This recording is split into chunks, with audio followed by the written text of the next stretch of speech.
Lucifer. All right. All right, and that's Latin and Greek. Okay. What is Satan's name in Hebrew, as far as light carrier, shining one? Hillel. Okay. All right. In the King James Version, it uses the Latin Vulgate. By the way, we'll go back there just a little bit. The King James Version was not translated from Greek and Hebrew. It was translated from the Latin Vulgate, basically. The Latin Vulgate, Textus Receptus, which people want to say is the received text, that's the one to translate your New Testament from, the only one. Textus Receptus is not a Greek manuscript. It's written in Greek, but it came from Latin. It was Latin. It was translated from Jerome's Latin Vulgate, then back into Greek. So it went from Greek to Latin, and the Latin back into Greek, which is quite a long journey. Okay? And doing that, then that's where they have in Isaiah 14 and verse 12 up there, where they have Lucifer in King James, and of course it's shining one in all the other translations because it's Hillel. Okay? All right, now let's go to the New Testament. Heikaine diatheke. Say that. Heikaine diatheke. Heikaine diatheke. That's the new covenant. That's what it means, the New Testament. All right? Heikaine diatheke. All right, and kata lukan. The Gospel according to Luke. The Gospel according to Luke. And Luke means what? Light carrier or shining one. All right. And what was Luke's occupation? He was a scientist. He was a scientist. All right. A scientist and a medical doctor and a physicist. I did, by the way. Julie, could you do something for me right now? The blue book that you have there, right there. Now we have that one. I got some more of these the other day. Those two little books are $6 for both of them. But that's Christ in Creation. J. Lewis Guthrie was a physicist. He was a scientist, and he was also a language genius. Anyway, that book is written there. It'll make your head spin. That's what they said Wednesday night when I got through the classes. My head is spinning. But anyway, there's a lot of truth in this. And that's in the creation. What we're going to talk about today is Christ in creation. Christ dealing with his creation. That's what we're going to do. I've got some of those books. On the front of the website, we have The Creation of the Heavens and the Earth by J. Lewis Guthrie and others. If you go to the Discover the Word with Dr. Jim, you can download those and look at those and read those books.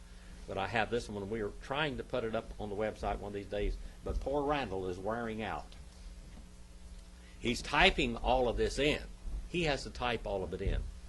And so anyway, pray for him as he does that. We're going to try to get all of J. Lewis Guthrie's works out there. He was absolutely a theological and a language genius. The calming of the storm in Luke, the 8th chapter, the calming of the storm. Jesus and his creation. Jesus dealing with the creation. I almost start teaching Greek because I've been teaching Greek so much, but we won't do that. I'll just tell you what it means. I'll read it to you out of the Greek Bible, but into English. The first word, it says, and it became in one of the days. And he literally embarked, or what do you do when you embark on a ship? You board the ship, don't you? Or you board a boat. How many of you have ever been out in the ocean or on a boat? You have to get into the boat. And the boat receives you. And what it says here, the boat in receives you. That's what it literally says. The boat received him. All right? He got into the boat, and the disciples of him. And what is the word for disciple in Greek? Mathetes. And what does it mean? Habitual learners. All right? Sunday school class is a discipleship class. My Sunday afternoon class is a discipleship class. And Wednesday night is a discipleship class, habitual learners. The disciples belonging to him. That's what it literally says. His disciples. But in Greek it has more. It's a case of possession. He owned them. Brother Bill, who owns you? Don't say Joanne now. Joanne's just secondary. God got my heart and my soul. Jesus owns you. Why? Because he bought and paid for you. That's right. He bought and paid for you. He owns us all if we are his. If we ask him to forgive us, he is our master. Okay? Belonging to him, and he said to them, let us go through onto the other side of the lake. Now, we call it the Sea of Galilee, don't we? But it's not really a sea. It's a big lake. It's a big lake. I think it's about 600 feet deep in the deepest place. And by the way, the whole lake is under sea level. Did you know that? The whole lake is below sea level. All the Jordan Rift is below sea level. You can take an airplane and you can fly below sea level through the whole Jordan Rift, below sea level. If you look, it's a depression in the ground, and on the other side is the Mediterranean Sea and the Sea of Galilee. The reason why we have the Dead Sea or the Salt Sea or whatever you want to call it is because the Sea of Galilee, for many years, there's a lot of fresh water coming in from the Jordan. The Jordan means descending all the way down. Luke, the 8th chapter, verse 22. All the way down, descending. That's what Jordan means, descending. Jared, in the Old Testament, the name Jared means descending. Dying one. The Jordan River comes all the way down into the Sea of Galilee, but the Sea of Galilee had a lot of salt springs in it because it's below the sea level. And guess what's on the other side of the mountain range? The Mediterranean Sea. So water is running up. When the Jews got possession of the land, they went down there and they capped off a lot of the salt springs that go into the Sea of Galilee, so it would be fresher water so they could use it for irrigation. Okay? But it goes down, and now we have the Dead Sea down there, which is the heaviest water on earth, I guess. The only other place that's like the Dead Sea is up here above Bishop, California. Remember what the name of that place is? You can't, Mono Lake. You couldn't dive in that unless you put lead on you. And the same thing with the Dead Sea. You can go out there and float around on top of that water. It's so heavy with salt and minerals. The lake, and they put out to sea. So they went out and put out to sea. And then it says, while sailing. While they were sailing with them, Jesus went to sleep. He went to sleep. He went to sleep. The word hypnosis is there. You know, when you were asleep, you're in a hypnotic trance. Did you know that? This is what we call what? What? REM. Rapid eye movement is what they say. It's REM sleep. Okay? And he was in a deep hypnotic trance in sleep. It comes from apo and hypnose. Okay? And it came down, literally, a lilops. Say lilops. Lilops. You know what a lilops is? What is a lilops? It is an absolute hurricane. A hurricane. Now, where are they?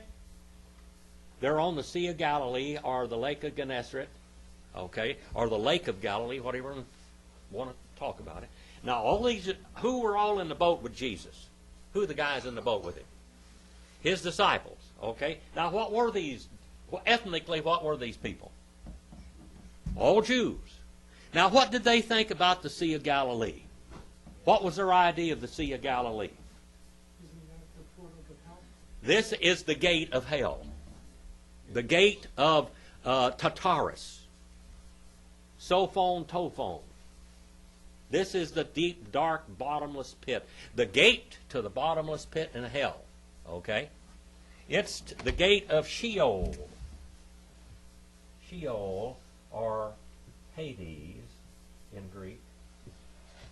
Other way around. Sheol, say Sheol. And Hades. What's Sheol mean? Huh? Simon comes from this word. What? The place Asgal. Thank you, Dr. John. You got A+ today. All right, Sheol. How about Hades? The place Asgal. What about Hades? What does that mean? Literally, what does Hades mean?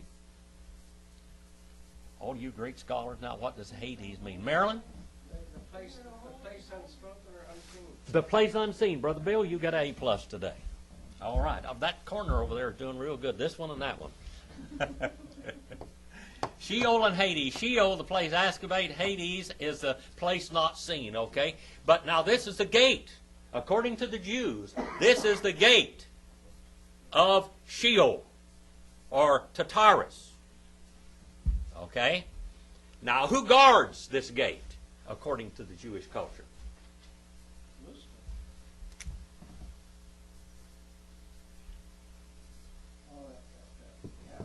Leviathan. Leviathan. Now, what does a Leviathan do? What does a Leviathan do? Guards the gate. Right here in the Sea of Galilee, guards the gate in hell. But if you're out in the ocean, in the Mediterranean Sea, if you're in the Indian Ocean or anything like that, and there comes up a hurricane, when a hurricane comes, what do the Jewish society, even the Greek society, what do they think? Somebody sinned. What do they think? Hell's opening up. All right, Brother Roger. All right, now let's who's Leviathan? The sea monster.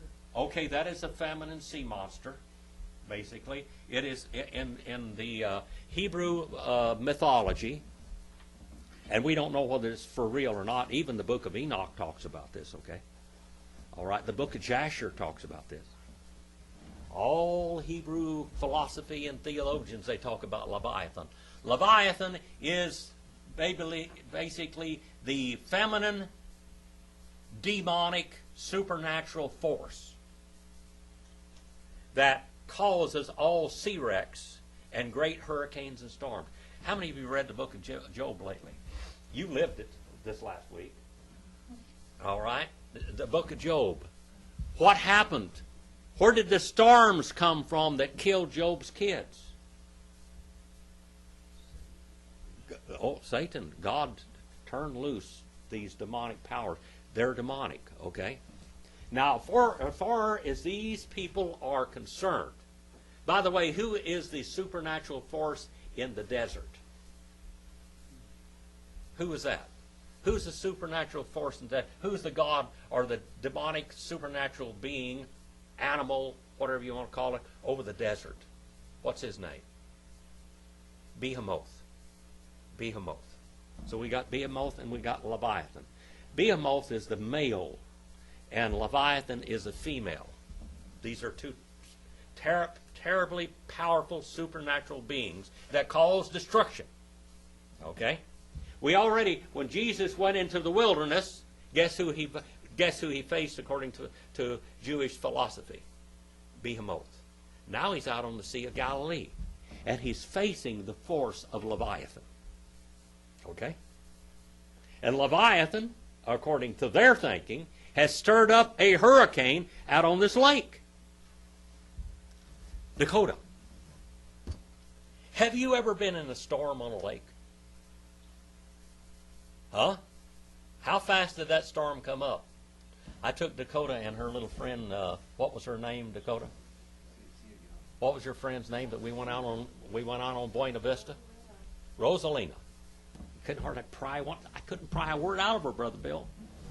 I told you, man. Anyway, Rosalina and I went out to Dakota. They were out there, and this was a nice summertime. Everything was just fine. Everything was beautiful.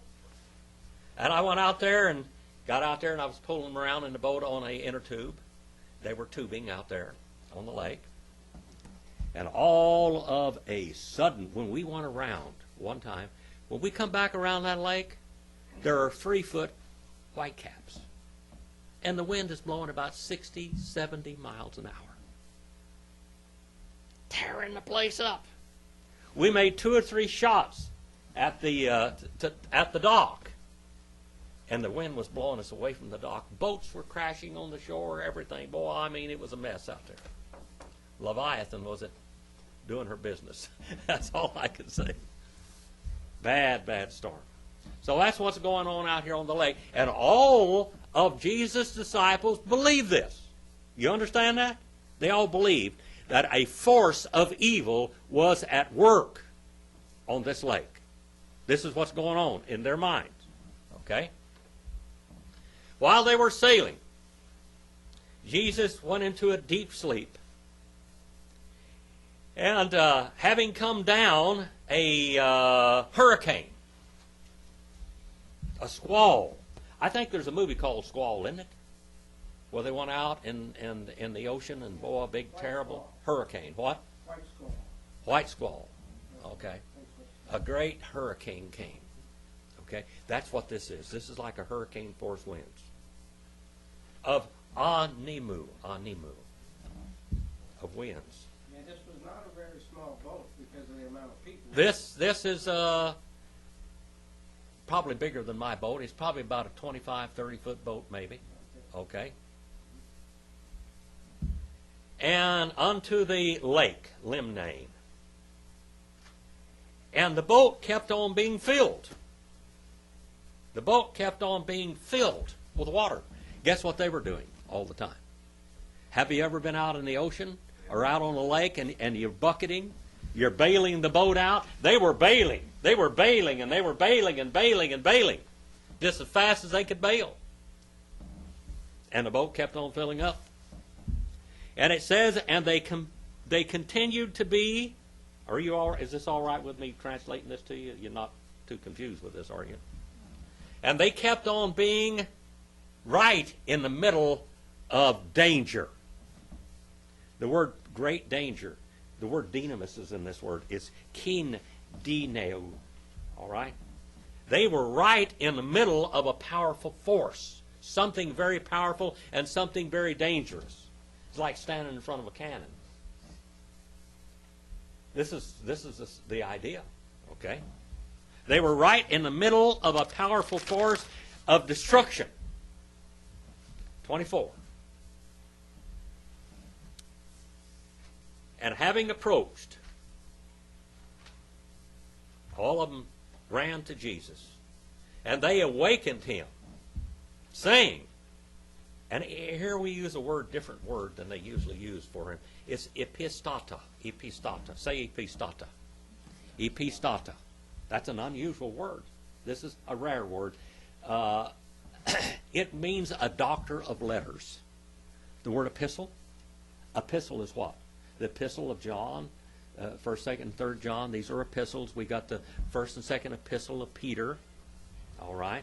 Different epistles. These are writings. So here they say doctor of letters. This is what we call LLD on the end of the name, okay? A doctor of letters. They look at him, and what it means, it comes from epi and histemi. It means someone that is placed high above anyone else that's a teacher. A high teacher, someone that is a master teacher, okay? A masterful teacher. A doctor of letters. That's what the word means. It's the lower equivalent of this is didaskale, which we get a word teacher from, and rabbi. That this is the highest form of teacher as you can use. This is a doctor of letters. Okay? Master, master, is what they said. 2 times. Doctor of letters, doctor of letters. Now, come up here and do something. They use the highest form of the word for master teacher in this verse right here. Luke does. He said, we are being caused to perish. We are being destroyed. The word of perish there means sent to the unseen world. We are sent to Sheol. We're being sent to Sheol. We're perishing.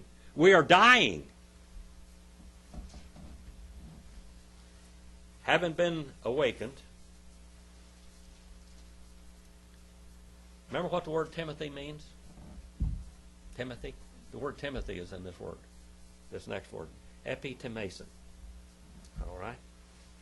He rebuked with honor. He had held honor over. The universe honored him. That's what it literally means from this word. Remember, I told you there's some things in here in the Greek that you just got to look at.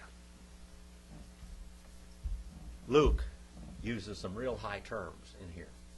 He had honor over his creation. Do you think his creation is going to obey him? Who created the heavens and the earth? What? He did. Yeah, Jesus did. He's the one that created it. How did he create the heavens and the earth? And I don't believe, I'm not a Catholic. Do you see me? I'm not a Catholic, never was a Catholic. I don't believe that God created everything out of ex nihilo. which a lot of Protestants now have gotten from the Catholic Church. Ex nihilo means what? Out of nothing. What did God create things from? Where did it come from? Himself. It came out of himself. It came out of him. All creation, every material thing in the world and every spiritual thing in the world came from God as source. He is the source, not ex nihilo. I mean, that sounds really good, real high sounding, you know. That's Latin, you know, out of nothing. But he created it from him. And when it came from him, he had control and power over it. Christ and his creation. Christ over creation. All right? We are being destroyed. We are being sent to Sheol. Now, they didn't, when people died right then, they didn't go to heaven, did they? They didn't go, did they?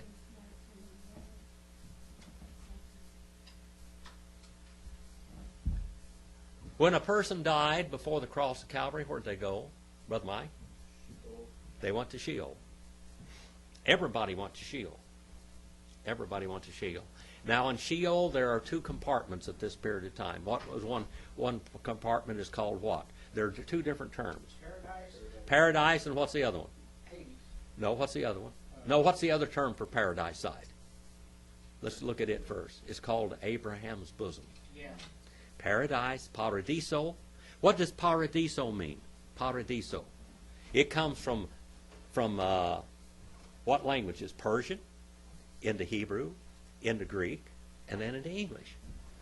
Perez is from this word. And what does this paradiso mean? Nebuchadnezzar created one time. A guarded pleasure park. That's what it's called, a guarded pleasure park. That's what paradise means. There was paradise, or Abraham's bosom, and then we have a terrible place of torments on the other side. And once you get there, there are no exits in hell. Hell has no exits, okay? You don't get out of it. But they thought that they were going to Sheol. And I'm sure they believed they were going to go into Abraham's bosom. And then he said he rebuked the anemo, the wind, and the boiling, literally. Klidane. And the roughness and the stirring and the boiling. And the waters. And they ceased for themselves. Nature ceased when the Master spoke. When God created things, he spoke it into existence, did he not? And it came from him. It's like he spit it forth. Spirit God held the whole universe in solution. Now, in physical science, how many of you took physical science in school? Anybody take physical science? I earned a master's degree in science, or not a master's degree, but a bachelor's degree in electronic science. You've had physical science. Did you ever take something and put it in solution until it comes to the saturation point? And what happens? At that point, things crystallize, don't they?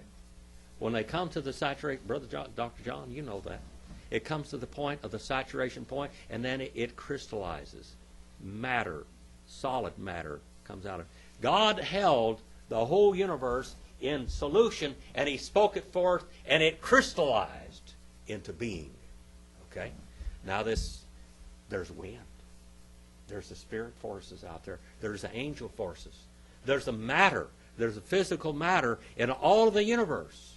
There's the atmospheres on every planet in the universe, the whole cosmos. He created all that. That's a lot, isn't it? Not only that, but he keeps it in order. What does the word cosmos mean? Cosmos. That's everything. That's Cosmos. Dr. John? It means order. Order. When a woman puts cosmetics on there, what are they doing to themselves? They're putting their face in order. That's what it literally means, cosmetics. To put your face in order. Okay? Things went out of order in Genesis 1 and 2. We haaretz, hasya tohu wavuhu. And the earth, she became formless and void. In a mess, in a catastrophe. Okay? And then God began to put it back in order. Now here we have the Creator that created the heavens and the earth, the one that put it back in order in Genesis, the first chapter. He's out there bringing order, cosmos, to this hurricane. Because he's the God over the Leviathans. He's the God over all of their behemoths. Is that a superstition? It is that was their superstition. But there are spiritual forces over these things. Look at the book of Job. Every storm. I don't know what demons do. You know, we have storms, hurricanes, and tornadoes. What do they call these names, don't they? But what are the names of the demonic beings behind them? Or is it Jacob? What are some of them lately? Katrina. Sandy. All right, there are real spiritual forces behind these. They're real. We give them names, but I don't know what their names are out there, but they got names. God knows who they are. We just name storms, but there are spiritual forces behind those storms, and there was a spiritual force behind this storm, I'm sure. What's that, Brother Bill? I mean, Mike? Huh? She was commenting on women's names or something. Oh, yeah, women's names. Now they start naming them with men's names also. We got women and men's names. And Perez is a men's name, and he's one of the bad angels and Enoch, isn't he? Perez. Well, some of them. Perez is also the ancestor of Christ also. If you look back. All right. And the waters, they ceased for themselves, and they became galene. They became still as a mouse. That word means tranquility. Things were brought back into order, bring back into tranquility. And then he said to them, "Where the faith of you?" Where are the faith of you? Where is your faith? Who was in the boat with them? The master of the heavens and the earth. Did they really believe that? They call him Espatate. They call him that. They call him highest master you could call him. Did they believe it? They were busy bailing that boat out as fast as they could bail it. But did they believe? Maybe they should have said, "Jesus, would you dump this water out of here for us? We're tired." Just make it go out. Just go, whoof. Turn on the bilge pumps, master. And he said to them, "Where? Where the faith of you?" And they, having feared, and they were absolutely traumatized. Traumatized. Thamazo is where it comes from. They were traumatized. Word traumatized. How do you get traumatized? You can go to war and get traumatized, can't you? Huh? What do they call that? Post-traumatic stress. You can be tortured and beaten, and you can have post-traumatic stress. It's something terrible. Now, according to them, who was out there torturing them? Leviathan. The power, the evil power and natures were at force here, and Jesus says, "Shut up. Shut up." And the storm ceased for itself. The storm ceased for itself. It had volition. So what does that tell us in Greek? What does it tell us? That there was a spiritual force here involved. There was really a spiritual force. It wasn't just winds and circuits of. It wasn't just geology. It wasn't just what do you call these people that meteorology. It wasn't meteorological forces here. We have got some spiritual forces. Who fought Jesus all the time that he was on the earth in flesh? Who fought him? All of Satan and all of his spiritual forces of hell. Thinking they could kill him. They wanted to kill him. They tried. They tried to kill him, didn't they? Tried to deceive him, tried to Satan thinks he's smart. He thinks he's real smart. He accosted Jesus in the wilderness, didn't he? And he tempted him in several different ways, and every way that we are tempted also. And the waters, they obeyed. Third person plural, present, indicative, active. The waters, they obeyed. Okay? And the storm, it ceased for itself. All right? 26. Now let's go back into another sphere of power. Another form that Jesus is over all of the creation. Right now we know that he is over what? The meteorological, the weather forces of the earth. Okay? And he's over the spiritual powers of Satan that inflict hazardous weather on people. 8 and 26.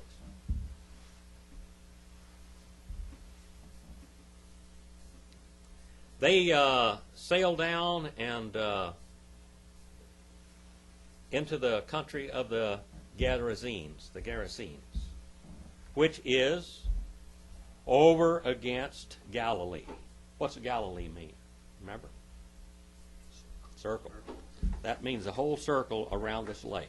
Okay, and this is one region in this circle around the lake. And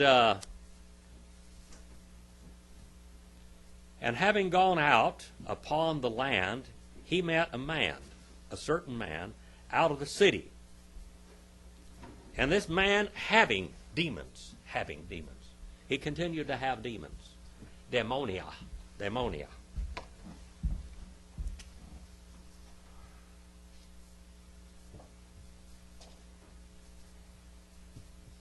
What does daimonia mean? Dr. John, you remember what the word daimonia means? Brother Mike, daimonia. Little gods. What does it mean, little god? What does it mean by little god? Daimonia. What's that mean? Little god. Supernatural beings are not what we live in a what we call a normal physical world. But there's a paranormal world that it's kind of like juxtaposition realms, dimensions. We live in a physical world, but along in our physical world there is a spiritual world, and there are many dimensions. Okay? And when the word demon is someone that dwells in a different dimension, someone paranormal, someone beyond the natural. We live in a natural, but this is beyond natural, paranormal, powerful, beyond power. If you want to by the way, I'm going to interject this parenthetically in this class just a little bit. If you went to a what you call a psalmist, a tarot card reader, where did all the psalmists and the tarot card readers come from? The Jews. That's where they came from, where they were Jewish. They still believe in a lot of this today. The charismatic movement that got started in the late 1800s in the world, basically the Jews were part of that also. The Jewish Renaissance, what they call the Jewish Renaissance, began about 1880. That's when they started to begin to use their Hebrew language again.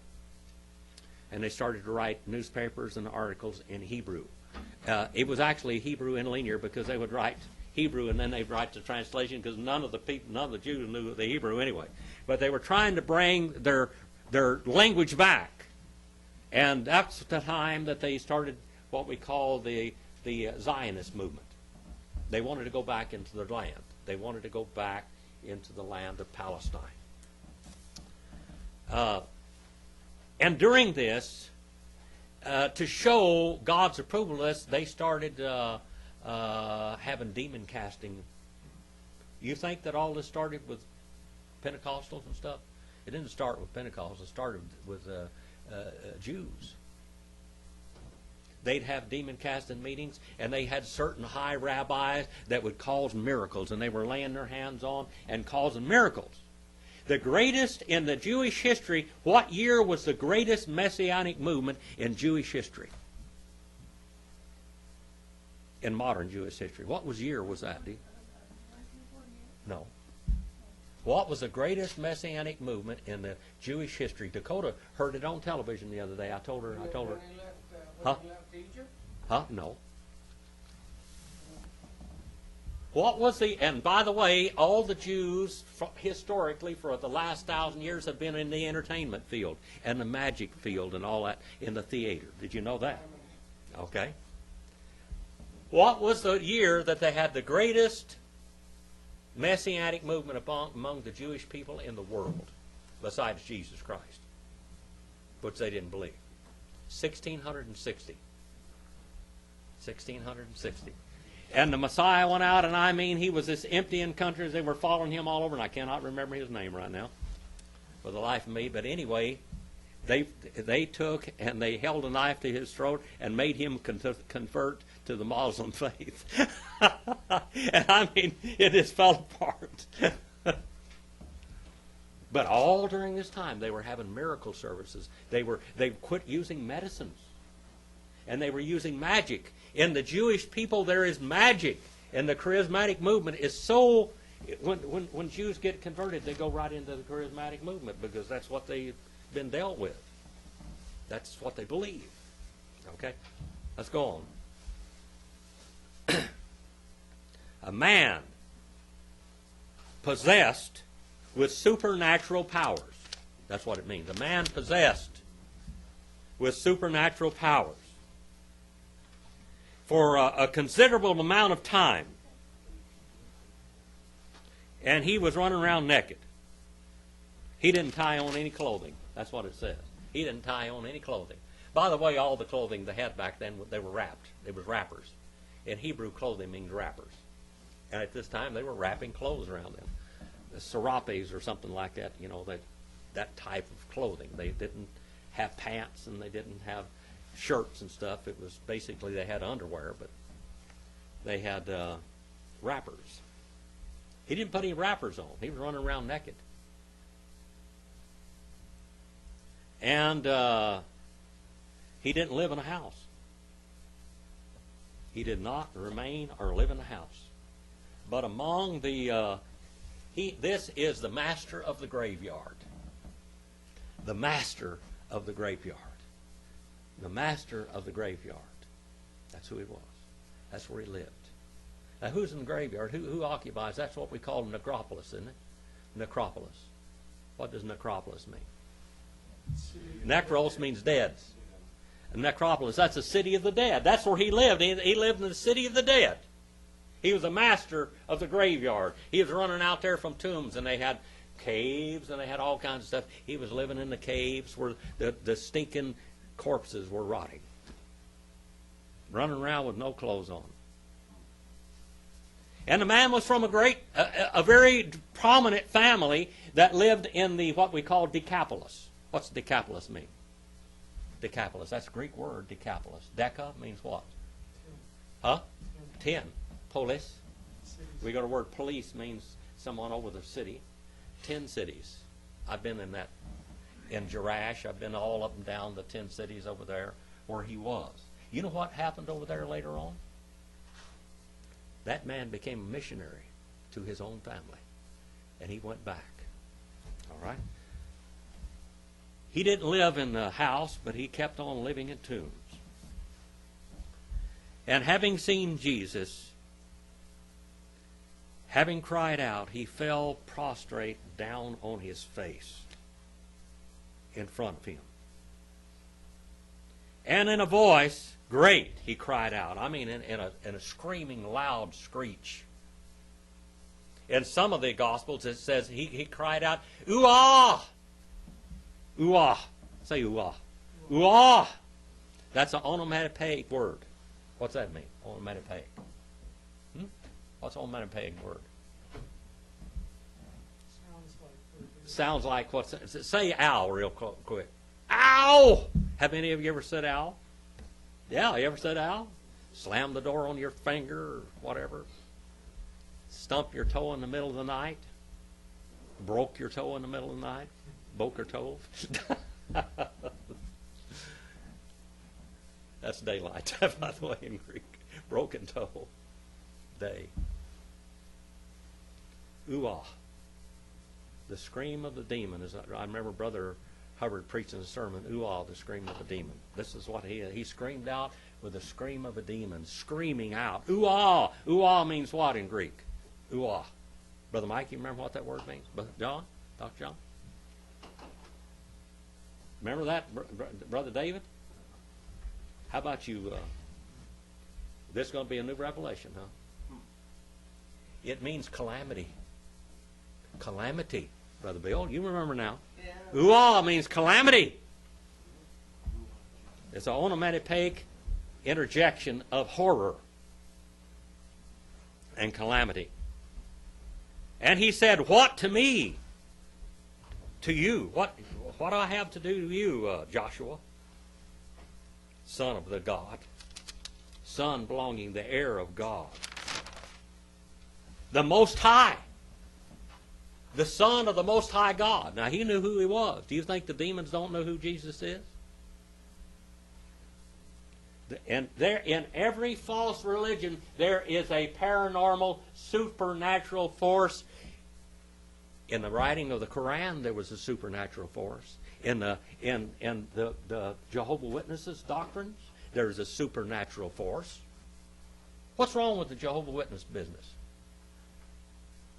They do away with God and make him an angel. When you've done that, you've done away with salvation, haven't you? You've just thrown the people into the garbage pit, right into the lake of fire, which they don't believe in either. Every false religion does not believe in Jesus Christ as Messiah and God the Son, and they don't believe in hell either. They don't believe in hell. These cults.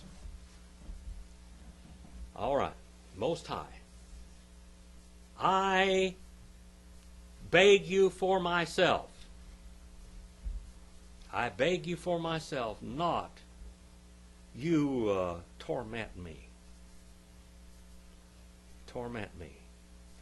Basanises. You torment me. First aorist, subjunctive, active. There are no exits in hell. Okay? And these demonic beings that were in this person. By the way, there was two of them there. It tells us there were two of them running around like this. But in this demonic person, there were at least 2,000 demons dwelling in him. Okay? And they spoke in unison in one voice. Okay? Now, if you go to these seances and stuff, sometimes they tell you things. Some of these spirits, there are spirits there, by the way. Don't go to seances. You go to seances, you're walking right into hell. You're walking right in. You're walking among hellions, real ones, among real demons. If you go to a fortune teller and they really are dealing with you, you're talking about dealing with demonic forces, paranormal forces. Do you think, Brother Mike, how far back can you go with one of your great-great-grandfathers or something? How far do you know their names? Great-great. Huh? Great-great ones. Maternal grand. Okay. I can go back, on the Paul side of my family, I can go back to Risa Paul and his mom and daddy, which I can't think of right now. Risa Paul was my great-great-great-great-grandfather. John Paul Jones was his brother.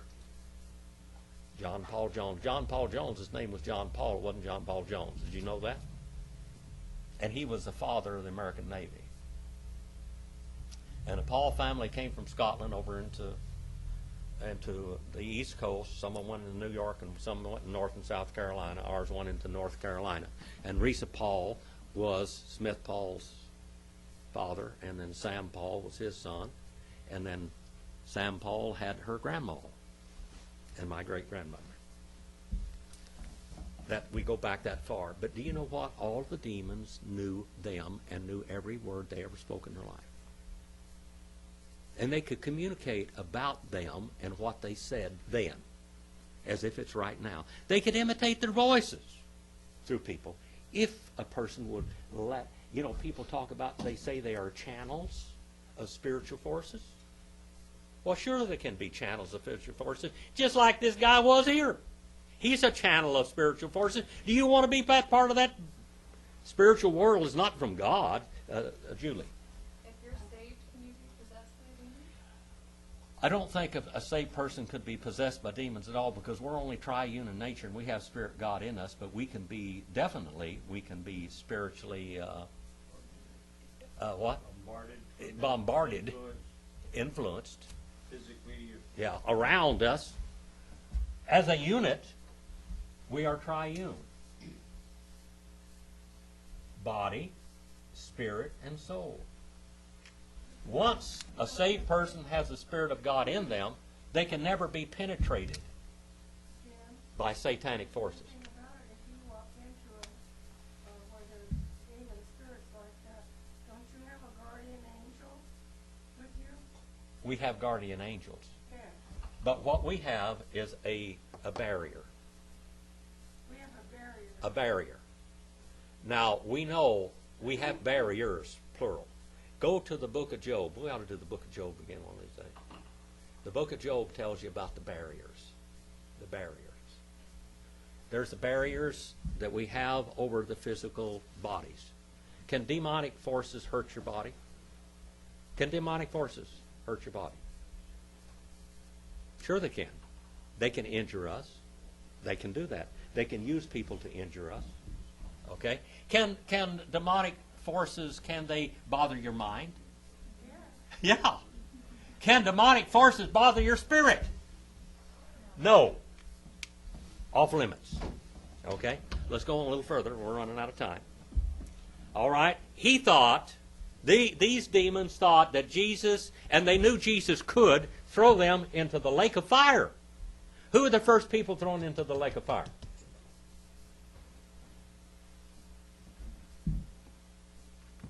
Revelation 20 and 10. All that. Right here in Revelation. Who were the first ones? The beast and the false prophet. Okay? And then who is thrown in Revelation 21 through 3? Who is thrown into the bottomless pit, which is an area of Tartarus. I want to go. When we get to the 16th chapter of Luke, we're going to go into and we're going to teach the doctrine of hell, right out of my book, The Doctrines of the Bible. Okay, is that all right with you? Because this is something we really need to know about. Revelation 27 through 9. If you just study Satan's path up here, you can figure all this out. That's the blue line. I think they ought to put a black line when they put that up there. All right. The gate to Tartarus, where the Leviathan was a guard. He had already proved that he was a master over a Leviathan and the supernatural meteorological order. Now he's going to show his disciples that he has power over the spiritual forces, the demon world. And this demon right off the bat shows obeisance to Jesus, doesn't he? Because he's afraid of him. Because he knows right now, I can go to hell forever and there are no exits in hell. I can go there and I won't get out and I will be tormented. Basa neses. I will be tormented. At Basa neso, I will be tormented. And he kept on commanding the spirit, the unclean, to come out from the man. For many times he had seized. He had taken power over him. And he kept on binding. He kept on being bound with chains and leg irons and handcuffs and guarded and tearing apart the bindings. He kept on being driven by the demon unto the wilderness, unto the uninhabited. Now, who is the God out there in the wilderness? Who is the supernatural being over the wilderness? Who's that? Behemoth. All right. So now what we're talking about here is we're talking about Jesus showing his powers over all these forces. All right. And he kept on questioning he questioned him, the Jesus. What is your name? And he said to him, Legion. My name is Legion. Because he entered demons many unto him. And they kept on beseeching, crying, and calling out to him that not he might order them unto the abysson, the abyss, and to send them away. To send them away into the abyss. And he continued continued to be there a herd of pigs, swine, many, feeding in the mountain. And they besought him in order that he might allow them unto the pigs to enter into. And he allowed them. All right? Now, demons seek to inhabit what? Human or animal flesh. Demons inhabit human and animal flesh. Have you ever seen an animal so mean that you thought it was demonic? Probably it might be. Maybe it is. Is there a bear sometime? Is there a bear or is there a shark that is a man-eater? What do you think? Maybe there are demons in them. Probably there are demons in them. Yeah. Let's go a little further. And the things, the demons, they came out of the man and they entered into the pigs. And the pigs rushed head on down a bluff, down a precipice. It's just like, you ever see these movies where somebody fell over a cliff? Cliffhangers, you know, they used to call them. They went over a cliff. And they kept on being choked to death. All right, now, what happens here? Now we have animals with volition. We have the storms that are spiritual forces. We have animals with volition. We have demon spirits. We got a lot of spiritual forces around here, people. And we got people with with volition. Okay? The swine are feeding, and the swine they take, once the demons go into the swine, they decide they don't want to live any longer. So they jump off the cliff and drown themselves in the water. They don't want to live like that. But what is the water? That's the Sea of Galilee or the Lake of Galilee, which the Jews think is the gate of hell. And Leviathan was just out there stirring up the great storm. So what lesson do we have here? That Jesus has power over every force there is. And he went out to see what had happened. And they came to Jesus, and they found him, the man sitting, whom the demons had gone out, having been clothed, and possessing his senses, beside the feet of Jesus, and they greatly were caused to fear. And they reported to them, the ones having seen how he had healed the demon possessing the man that had been demon possessed. And he interrogated him, the multitude, the whole neighborhood of the Gadarenes, to go away from them, because great, they kept on being seized, it says. And he, having embarked in a boat, he returned. All right. And the man kept on begging him that the demons had gone out of to be with him. And he dismissed him, saying, go, return into your house there. And you tell them the things that God has done to you. And he went away according to the entire cities. All right? To all of the cities. All the cities of the Decapolis.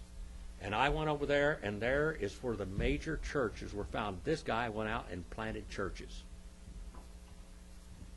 This was a Christian stronghold where this demon-possessed man that had been set free. He went there. He's changed from a demoniac to a preacher of God's Word. Okay? Preaching what things he did to him, the Jesus. All right. So Yes, Julie. after the pigs They had to go someplace else. So They're still floating around out there someplace. Now, according to the Jews, they probably went through and Leviathan guarded the gates to hell. They probably went on down there. Okay? But whether they went there or whether they're still floating around out here today, we do not know. But we know that they were real, and they were real demons. Do you have any other questions? it said that the demons caused the man to go into solitary. But then from the Greek it says that the pigs chose themselves to drown. That's right. The pigs had a volition. The pigs chose to die. Pigs are smarter than people. I've always said that. And that's proof in the pudding right there. That's proof right there. Pigs are smarter than people. All right. Anything else? Nothing? All right. Go out and do something eternal. Brother Bill, have at it. I'll see you at In case 4:30 you that are this thinking afternoon. about Rosewood Senior Living Community, my son-in-law keeps threatening to get my wife a place there. They're having a marching band, classic car raffle, vote vendor deal, just